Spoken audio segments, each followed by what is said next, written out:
សួស្តីអ្នកទាំងអស់គ្នាខ្ញុំម៉ាណែតខ្ញុំមកធ្វើវីដេអូទៅផ្សារអូស័យថាខ្ញុំទៅអូស័យហ្នឹងទៅធ្វើអីគេហើយទៅទិញអីគេខ្លះ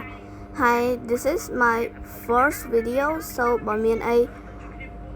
បកកែប្រកាន់កុំបកកែប្រកាន់ I'm sorry if I did something wrong ឥឡូវហ្នឹងពួកយើងទាំងពីរពួកជិះដំណើរទៅផ្សារអូស័យហើយ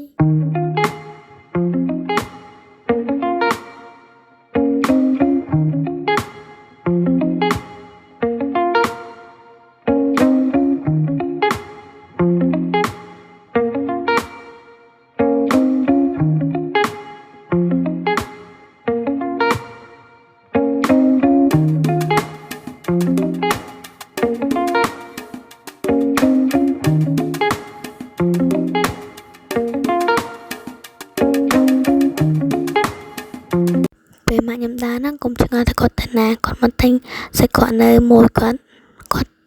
ថានៅកន្លែងហ្នឹងឆ្ងាញ់ហើយឲ្យតែគាត់មកគាត់ចូលទិញនឹងរហូតគាត់ថាឆ្ងាញ់ហើយអ៊ីនឹងរស់រាយទៀត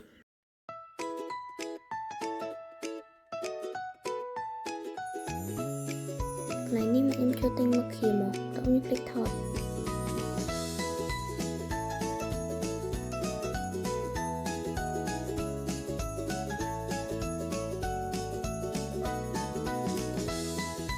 កន្លែងនេះម៉ាក់ខ្ញុំពងមើលថាតើអីវ៉ាន់ហ្នឹងតើមើលទៅល្អអត់អីអត់ហើយដល់ពេលទៅមើលទៅឃើញល្អ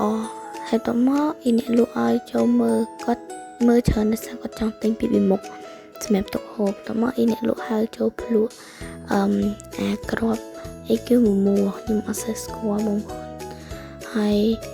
ក៏គាត់ឲ្យម៉ាក់ខ្ញុំភ្លក់ទៅក៏ម៉ាក់ខ្ញុំថាឆ្ងាញ់បន្ទាប់មកក៏គាត់បានជួយទិញអ៊ីរៀងច្រើនដែរចូលដល់100000នេះអ៊ីអ្នកលក់ហ្នឹងក៏បានឲ្យខ្ញុំភ្លក់មួយដែរបន្ទាប់មកក៏ខ្ញុំបាថតពេលណាមកកន្លែងភ្លក់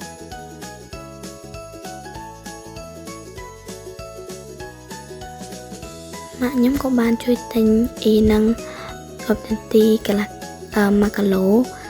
ហើយក៏គ្រាប់ដែរមិញហ្នឹងខ្ញុំមិនដឹងអីគេទេកន្លះគីឡូទៀត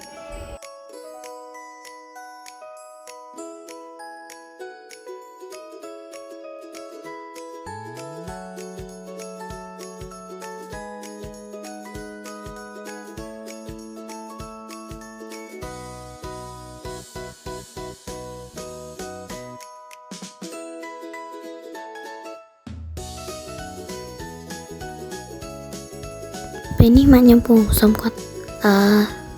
បាញ់លុយខ្ញុំក៏នៅឃើញថា10 30ថ្ងៃឯងទៅទិញទឹកផឹកមកដបចាស់ម៉ាក់ខ្ញុំគាត់ចូលទិញខោឲ្យប៉ាខ្ញុំនិងកូនចៅគាត់5 6ដែរពេលហ្នឹងអរគុណអ្នកទាំងអស់គ្នាដែលបានមើលវីដេអូខ្ញុំដល់ចប់ហើយ comment ខាងក្រោមមកថាចង់ខ្ញុំធ្វើអីទៀត Cambodian recipes